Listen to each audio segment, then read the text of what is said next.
Students, welcome to knowledge nest. आज हम geography का पार्ट 2 रिसोर्सेज एंड डेवलपमेंट का क्लास 10th का ज्योग्राफी का कंटिन्यू करेंगे। एनसीईआरटी से बहुत एक लाइन को समझेंगे जहाँ से क्वेश्चंस बहुत ज़्यादा पूछे जाते हैं, और बीच बीच में हम आपको बोर्ड एग्ज़ाम से रिलेटेड क्वेश्चन भी बताएंगे कि किस तरीके से बोर्ड एग्ज़ाम में क्वेश्चंस आते हैं। तो स्टार्ट करते हैं अब रिसोर्स प्लानिंग इन इंडिया से। रिसोर्स प्लानिंग जो है बच्चों एक कॉम्प्लेक्स प्रोसेस है जिसमें आपके 3 मेन स्टेप है। सबसे पहला है आइडेंटिफिकेशन और इन्वेंट्री। पूरे देश में रिसोर्सेज को पहचानना और उनकी लिस्ट बनाना, इसमें सर्वेइंग, मैपिंग और रिसोर्सेज की क्वालिटेटिव और क्वांटिटेटिव एस्टिमेशन करना शामिल है। दूसरा है प्लानिंग स्ट्रक्चर इवॉल्व करना, मतलब सही टेक्नोलॉजी, स्किल और इंस्टीट्यूशनल सेटअप के साथ एक प्लानिंग स्ट्रक्चर बनाना जिससे रिसोर्स डेवलपमेंट प्लान्स को इम्प्लीमेंट किया जा सके। तीसरा है matching plans. Resource development plans को पूरे देश के ओवरऑल नेशन डेवलपमेंट प्लान्स के साथ मैच करना। तो बच्चों बोर्ड क्वेश्चन आता है कि explain the 3 steps involved in resource planning in India. तो आपको ये तीनों पॉइंट बताकर आने हैं। अब देखो क्या होता है कि कंजर्वेशन ऑफ रिसोर्सेस देखते हैं। अब हम यहाँ पर गांधी जी की फिलॉसफी बताई गई है। रिसोर्सेस को बचाना बहुत ज़रूरी है, वो ऐसा कहते हैं क्योंकि इरैशनल कंजम्पशन से बड़े बड़े प्रॉब्लम्स होते हैं। तो उन्होंने एक लाइन बोली कि there is enough for everybody's need and not for anybody's greed. मतलब सबकी ज़रूरत के लिए काफ़ी तो है पर किसी के लालच के लिए नहीं है। मतलब उन्होंने लालची और सेल्फिश लोगों और मॉडर्न टेक्नोलॉजी के एक्सप्लॉयटेटिव नेचर को ग्लोबल रिसोर्स डिप्लीशन की जड़ बताई है। और वो ये भी साथ में ये कह रहे हैं इस लाइन में कि जिनको ज़रूरत है रिसोर्सेज के लिए उनके लिए तो रिसोर्सेज काफ़ी हैं, लेकिन जिनको लालच है, जो अननेसेसरी रिसोर्सेज का मिसयूज़ कर रहे हैं, उनके लिए रिसोर्सेज बिल्कुल भी नहीं है। तो सॉल्यूशन क्या है कि वो मास प्रोडक्शन के खिलाफ थे और उसकी जगह पे प्रोडक्शन बाय द मासेस जो है वो चाहते थे।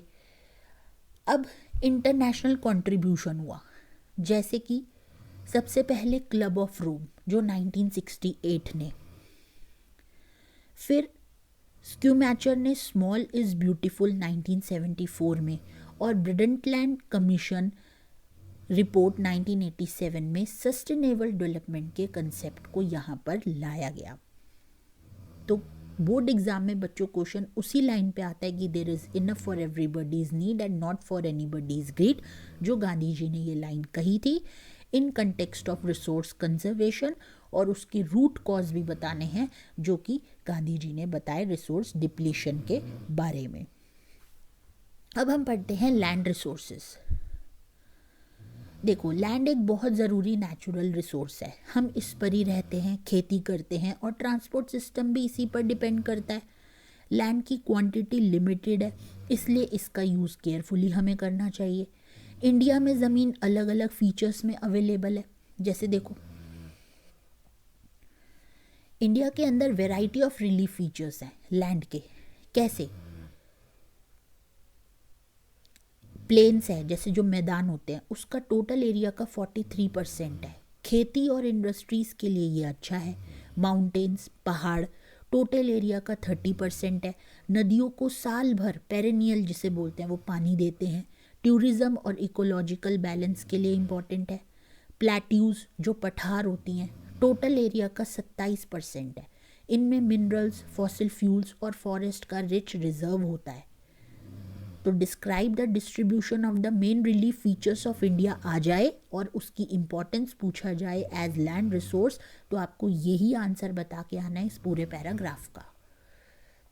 नेक्स्ट आता है आपका land utilisation, land use pattern.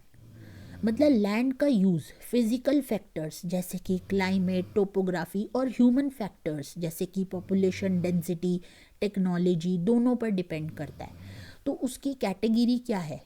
Forest पहला, दूसरा बंजर ज़मीन जो होती है, और नॉन एग्रीकल्चर यूज़ जैसे कि बिल्डिंग्स, रोड्स, और तीसरा अनकल्टिवेटेड लैंड जिसमें परमानेंट पैस्चर्स जैसे चारगा, और कल्चरलेबल वेस्ट लैंड जो 5 साल से ज़्यादा टाइम से खेती के लिए छोड़ दी गई हो। फैलो लैंड्स मतलब खाली छोड़ी गई जो ज़मीन होती है। करंट फैलो 1 साल या उससे कम है, और अदर देन करंट फैलो 1 से 5 साल तक है। ठीक है। फिर आता है आपका net sown area. Net sown area मतलब जिस फिजिकल एरिया पर फसल बोई और काटी जाती है। तो क्वेश्चन आ जाता है बच्चों की डिफ्रेंशिएट करो नेट सोन एरिया और ग्रॉस क्रॉप्ड एरिया में 3 नंबर में। अब क्या है कि land use pattern in India है।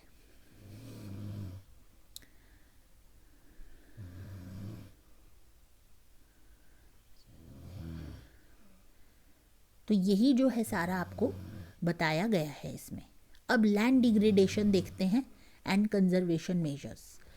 मतलब लंबे टाइम तक ज़मीन का गलत यूज़ या उसकी प्रॉपर मैनेजमेंट न करने से लैंड डिग्रेडेशन होता है। और ह्यूमन एक्टिविटीज़ जो डिग्रेडेशन करती हैं वो क्या हैं, जैसे कि डिफॉरेस्टेशन, पेड़ों को अननेसेसरी काटना। झारखंड, छत्तीसगढ़, एमपी, उड़ीसा में माइनिंग की वजह से डिफॉरेस्टेशन ने डिग्रेडेशन कर दिया है। ओवर ग्रेजिंग मतलब ज़रूरत से ज़्यादा चराई, गुजरात, राजस्थान, एमपी, महाराष्ट्र में मेन रीज़न है। माइनिंग मतलब खुदाई के बाद जो छोड़ दी गई माइनिंग साइट्स है उसके गहरे निशान छोड़ जाती है। ओवर इरिगेशन मतलब ज़रूरत से ज़्यादा सिंचाई, पंजाब, हरियाणा, वेस्टर्न यूपी में इससे वाटर लॉगिंग होती है जिससे सॉइल में सैलिनिटी और एल्केनिलिटी बढ़ती है। मिनरल प्रोसेसिंग, लाइमस्टोन ग्राइंडिंग से निकलने वाली जो डस्ट है वो ज़मीन पर जमकर पानी को नीचे ज़मीन में जाने से रोकती है। और इंडस्ट्रियल एफ्लुएंट्स मतलब इंडस्ट्रीज़ का गंदा पानी यानी वेस्ट, लैंड और वाटर पोल्यूशन का मेन सोर्स बन गया है। तो अब हम बचाव के तरीके देखते हैं कि कंजर्वेशन मतलब इस प्रॉब्लम को सॉल्व कैसे किया जा सकता है, कंजर्वेशन मेजर्स। तो लैंड डिग्रेडेशन के प्रॉब्लम्स को सॉल्व करने के लिए ये स्टेप्स ज़रूरी हैं, जो कि है सबसे पहला एफॉरेस्टेशन, ज़्यादा से ज़्यादा पेड़ लगाना। ग्रेजिंग मैनेजमेंट मतलब चारागाह का प्रॉपर मैनेजमेंट। शेल्टर बेल्ट होनी चाहिए, पेड़ों की लाइंस लगाना जो हवा की स्पीड कम करती हैं। सैंड ड्यून स्टेबलाइजेशन मतलब एरिड एरियाज में कांटेदार जो झाड़ियाँ होती है, थॉर्नी बुशेस, उसको लगाकर सैंड ड्यून्स को स्टेबलाइज करना। वेस्ट मैनेजमेंट, माइनिंग एक्टिविटीज़ को कंट्रोल करना और इंडस्ट्रियल वेस्ट को ट्रीट करके प्रॉपर तरीके से डिस्पोज करना। तो बच्चों यहाँ से बोर्ड एग्जाम में क्वेश्चन आता है कि over irrigation is responsible for land degradation in Punjab and Haryana. तो जस्टिफाई करो इस स्टेटमेंट को। तो आप सारा बताएंगे कि ओवर इरिगेशन में क्या क्या है कि ज़रूरत से ज़्यादा वहाँ पर सिंचाई होती है, इससे वाटर लॉगिंग हो जाती है जिससे सॉइल में सेलिनिटी यानी कि नमक की मात्रा जो है वो बढ़ जाती है। अब हम देखते हैं soil as a resource. Soil सबसे ज़रूरी रीन्यूएबल नेचुरल रिसोर्स है। ये प्लांट ग्रोथ का मीडियम है और लाइफ को सपोर्ट करता है। सॉइल की फॉर्मेशन कैसे होती है बच्चों? सॉइल बनने में मिलियंस ऑफ ईयर्स लगते हैं। ये एक लिविंग सिस्टम है। फैक्टर्स क्या हैं इसके? Relief, parent rock, climate, vegetation और टाइम, ये सारे इंपॉर्टेंट फैक्टर्स हैं in the formation of soil. Temperature change, बहता पानी, हवा और डीकम्पोजर्स का एक्शन भी सॉइल फॉर्मेशन में कंट्रीब्यूट करता है। अब सॉइल प्रोफाइल यानी लेयर्स हैं बच्चों, देखो लेयर्स हैं सॉइल में।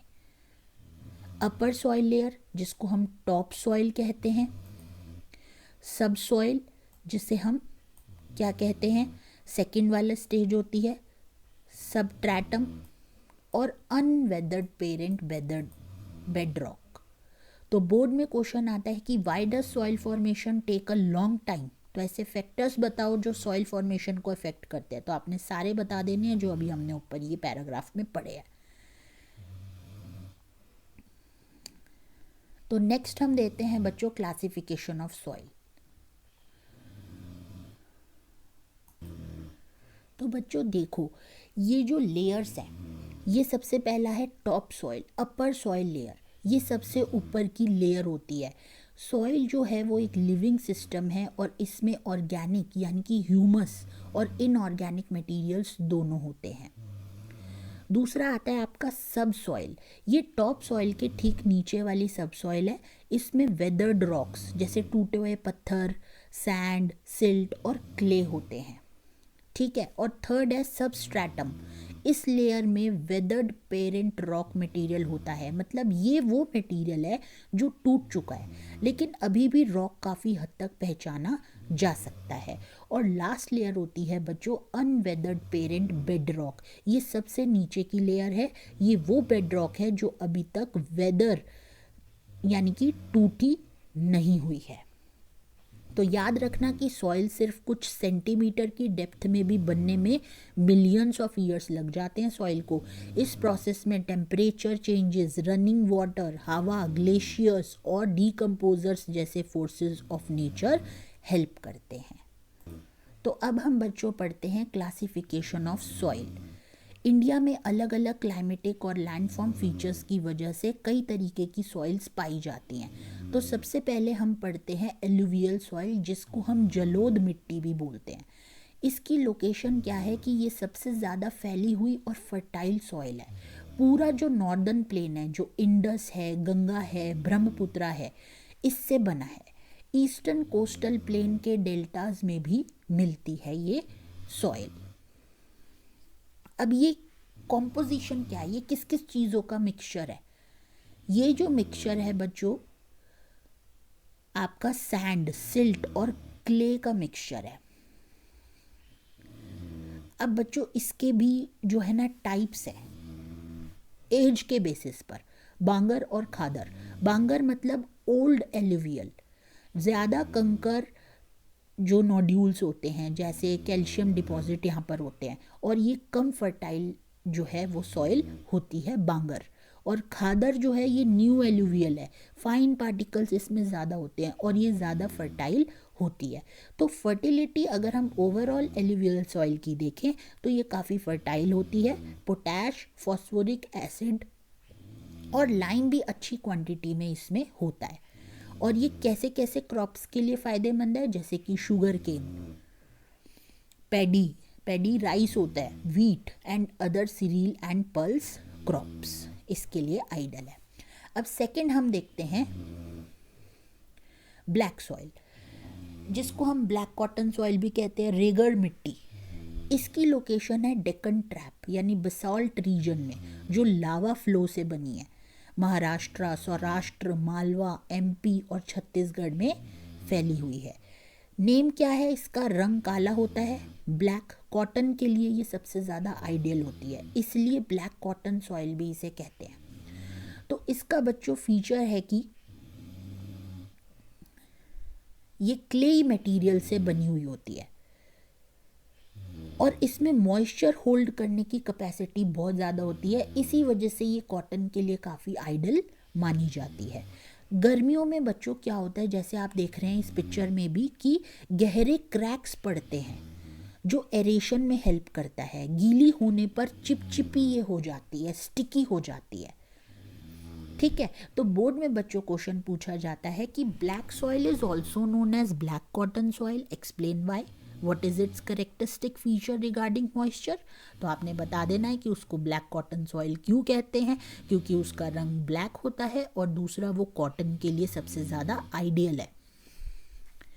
नेक्स्ट मिट्टी अगर आती है तो वो आपकी आती है बच्चों रेड एंड येलो सॉइल्स, लाल और पीली मिट्टी। इसकी लोकेशन है डेक्कन प्लेट्यू के ईस्टर्न और सदर्न पार्ट्स में, जहाँ पे बारिशें कम होती हैं, लो रेनफॉल एरियाज हैं ये। उड़ीसा, छत्तीसगढ़ में भी ये मिलती है।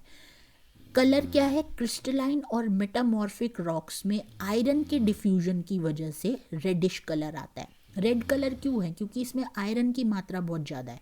जब ये पानी से भरी होती है तो ये येलो दिखती है। तो बोर्ड में क्वेश्चन आता है कि why does red soil look yellow in some cases? तो कब दिखती है? जब उसमें पानी ज़्यादा भर जाता है। अब हम पढ़ते हैं लेटराइट सॉइल। ये लैटिन वर्ड लेटर से आया है जिसका मतलब है ब्रिक। ट्रॉपिकल और सब ट्रॉपिकल क्लाइमेट में जहाँ पर ज़्यादा बारिश होती है और alternate wet and dry seasons होते हैं, हैवी रेन की वजह से इंटेंस लीचिंग यानी न्यूट्रिएंट्स का बह जाना। लीचिंग का मतलब होता है जब न्यूट्रिएंट्स छन जाते हैं बच्चों, तो ऐसी जगह पे ये फॉर्म होती है।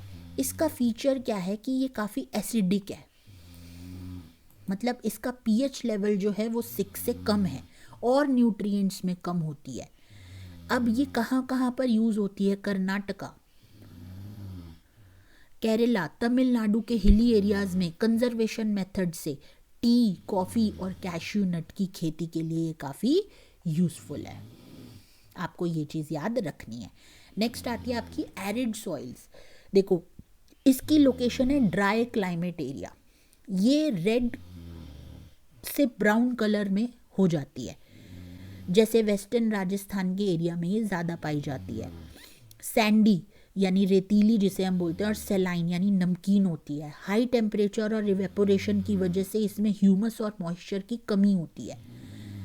नीचे की लेयर्स में कैंकर की फॉर्मेशन होती है, कंकड़ जो होते हैं जो पानी को ज़मीन में जाने से रोकती है। तो प्रॉपर इरिगेशन से ये खेती के लिए बन सकती है।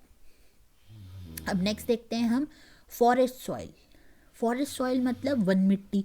ये हिली और माउंटेनियस एरियाज जहाँ रेन फॉरेस्ट है, वैली साइड में लोमी और सिल्टी, और अपर स्लोप्स में कोर्स ग्रेन्ड होती है, मतलब कि काफ़ी दानेदार होती है।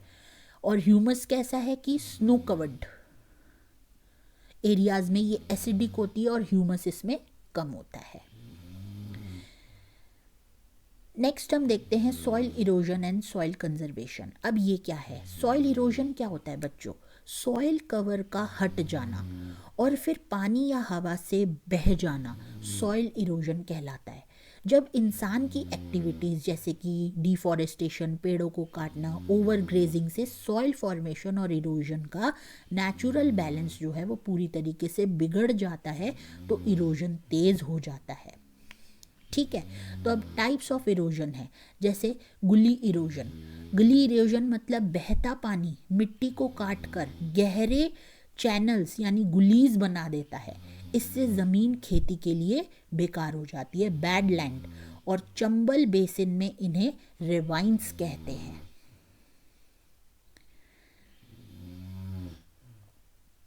Sheet erosion. अब देखो, ये शीट इरोजन क्या है?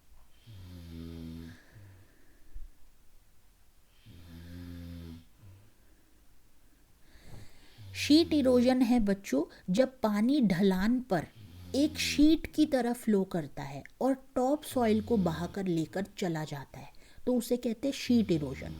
फिर आती है आपकी विंड इरोजन। विंड इरोजन मतलब जो हवा है वो लूज सॉइल को उड़ा ले जाती है। तो अब सॉइल कंजर्वेशन के कुछ मेथड्स हैं बच्चों जो इसमें आपको दे रखे हैं। जैसे क्या? मिट्टी बचाने के तरीके हैं। तो क्या है? Contour ploughing. कॉन्टर प्लोइंग मतलब contour lines, contour lines, contour भी बोलते हैं इसको बच्चों। जो ढलान यानी स्लोप्स पर कॉन्टूर लाइंस के पैरेलल हल चलाना, जिससे पानी का फ्लो स्लो हो जाता है। टेरेस कल्टीवेशन, ये सारे मिट्टी को बचाने के तरीके हैं। टेरेस कल्टीवेशन का मतलब है कि स्लोप्स पर स्टेप्स बनाना यानी सीढ़ियाँ बनाना। ये इरोजन को रोकता है। वेस्टर्न और सेंट्रल हिमालयाज में काफ़ी फेमस है। थर्ड है आपकी स्ट्रिप्स ऑफ ग्रास, यानी जिसे हम स्ट्रिप क्रॉपिंग भी बोलते हैं। स्ट्रिप क्रॉपिंग मतलब बड़े खेत में फसलों के बीच बीच में ग्रास की स्ट्रिप्स छोड़ देना। ये हवा के जोर को तोड़ देता है। फिर आता है आपका शेल्टर बेल्ट्स। शेल्टर बेल्ट्स मतलब पेड़ों की लाइंस लगाना। वेस्टर्न इंडिया में इससे सैंड ड्यून्स को स्टेबलाइज करने में हेल्प मिली है। तो ये आपके थे सॉइल कंजर्वेशन के मेथड्स, मिट्टी को बचाने के तरीके। तो अगर एक्सप्लेन आ जाए different types of soil erosion और इफ़ेक्टिव मेथड्स आ जाए तो आपने यही सारे बताकर आने हैं। तो आई होप बच्चों आपको ये चैप्टर बहुत अच्छे से क्लियर हुआ होगा। पार्ट 1 भी हमने डाला हुआ है इस चैनल पर, तो आप उसे जाकर भी देख सकते हैं। अगर आपको ये वीडियो पसंद आई तो मेरी इस वीडियो को लाइक ज़रूर करें, मेरे चैनल को सब्सक्राइब करें और ज़्यादा से ज़्यादा अपने फ्रेंड्स के साथ शेयर करें।